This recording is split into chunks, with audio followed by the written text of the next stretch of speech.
रात के ठीक 12 बजे बारिश जोरों से हो रही थी। विशाल अपने दोस्तों के साथ एक पुरानी हवेली के सामने खड़ा था। यह हवेली सालों से वीरान थी और गांव में इसके बारे में अजीब अजीब कहानियां प्रचलित थीं। क्या तुम सबको यकीन है कि हम अंदर जा रहे हैं? विशाल ने घबराते हुए पूछा।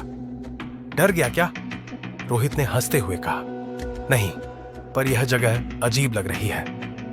हवेली का दरवाजा झंग खाया हुआ था, लेकिन जैसे ही उन्होंने उसे धक्का दिया वह अपने आप खुल गया। अंदर घना अंधेरा था। टॉर्च जलाकर उन्होंने चारों ओर देखा। जाले, टूटी हुई दीवारें और फर्श पर जगह जगह गहरे लाल धब्बे। यह खून जैसा लग रहा है, प्रिया ने कांपते हुए कहा। अचानक हवा में एक अजीब सी सरसराहट गूंज उठी। शायद यह हमारी कल्पना है, विशाल ने खुद को दिलासा दिया। लेकिन तभी धड़ाम, ऊपर की किसी मंजिल से जोर की आवाज आई, जैसे कोई भारी चीज गिरी हो। यहां से निकलते हैं। लेकिन तभी रोहित की नजर एक दरवाजे पर पड़ी, जो बाकी सभी दरवाजों से अलग था, बिल्कुल नया और चमकता हुआ। इस वीरान हवेली में इतना नया दरवाजा कैसे? जिज्ञासा से भरे रोहित ने दरवाजा खोला और अंदर झांकते ही उसकी आंखें चौड़ी हो गई। दरवाजे के पीछे एक अंतहीन अंधेरा था, एक गहरी खाली खाई जैसी। और फिर एक हाथ बाहर निकला, हड्डियों से भरा, सड़ा गला, मगर किसी जीवित चीज जैसा हिलता हुआ। भागो!